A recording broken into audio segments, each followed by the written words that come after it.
called him Howie. I knew him as Howie Geld.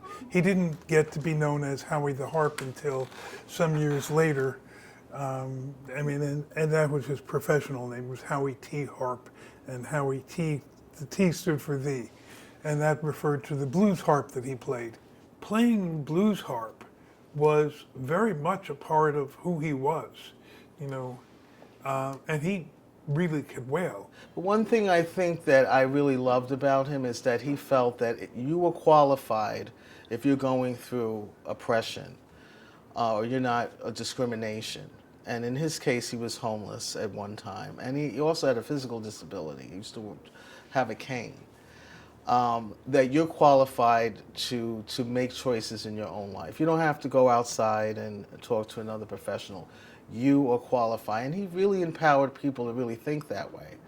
And he empowered me. When I first heard about Howie the Harp, it was through my lawyer named Claudia Montoya. And she asked me, what is it that you want to do? I was facing some misdemeanor charges, reckless endangerment with a car accident. So I was like, at the time I was an exterminator.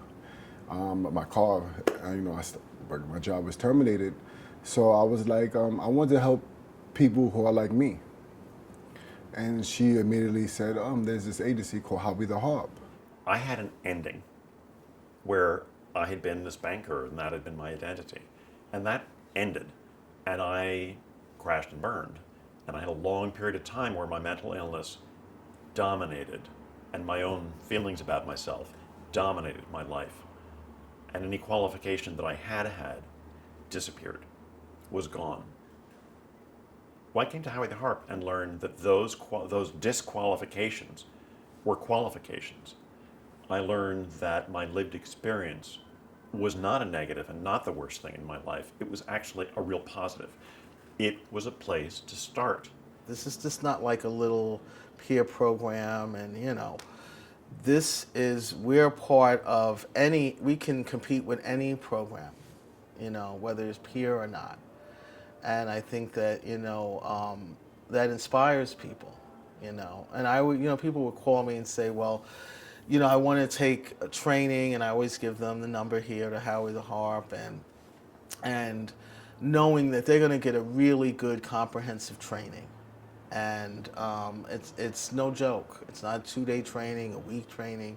It's about 6 months training. And then you do an internship. My first day as a trainee, they got us together, and there were multiple speakers, and one of the main speakers kind of approached us like the Marines.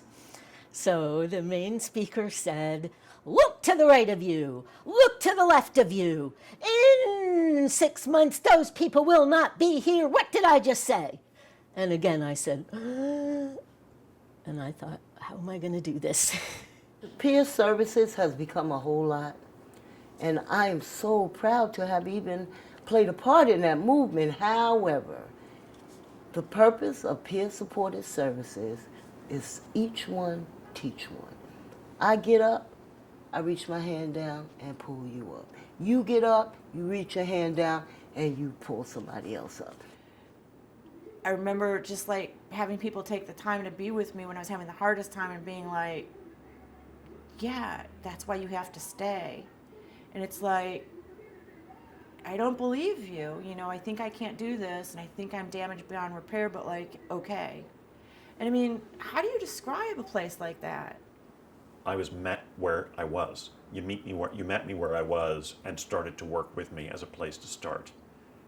The most negative thing, the worst thing in my whole life was a place to start, was a place that made me qualified, was a place that I could start working with a lot of support and teaching and learning.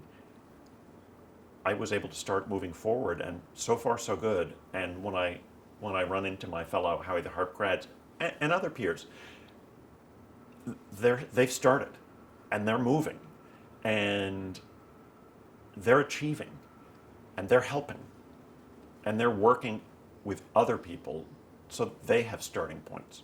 I love the movement. The peer movement is what I'm about. This is not a job for me. This is a passion of mine, you know, to assist people who don't have a voice, to assist people who are helpless and who feel, because growing up in mental health, and we were just told that we have a mental health issue, and that is not going to never go away, and that you need medication and you need treatment. So thinking about that, it was like, all right, so I have this mental illness and I'm crazy and this is who I am and this is what I'm gonna do. I'm gonna act crazy. But peer work showed me that even though you do have a mental illness, even though you do have incarceration history, homelessness, substance abuse, you are somebody and you are employable. Employment saved my life. Being employed and learning how to become employable is the wings beneath the wind beneath my wings. Learning that I can work and I can be respected. It was a major experience and Howie the Harp. It was learning everything in a totally different way from my point of view. And from there on, everything changed. Everything changed for me. I knew who I was, and I knew I was not alone. I knew that I have rights.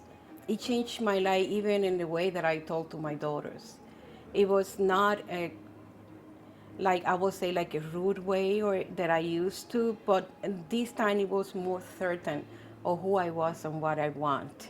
I mean, there just was nothing challenging recommended to us that used our cerebral intelligence and all our strengths. It was, you know, go stamp a form. That was what was on offer. So it was just miraculous to think of being able to be useful in multiple ways in spite of or even because of our diagnoses. Never heard of the word peer. I never heard the word support. I never heard of the things like, I never heard of like mad pride.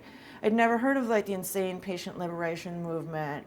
And I'm like, I kind of come from an 80s punk rock sort of place, and I was like, this is rad, I love this, you know? I know that I sometimes make difference with the peers that I work with, and it make me feel so good. It make me feel like I'm doing something, I'm changing something. I'm helping, really helping someone. It's not just giving a couple of dollars, but helping my peers to apply for their benefits, helping my peers to apply for citizenships.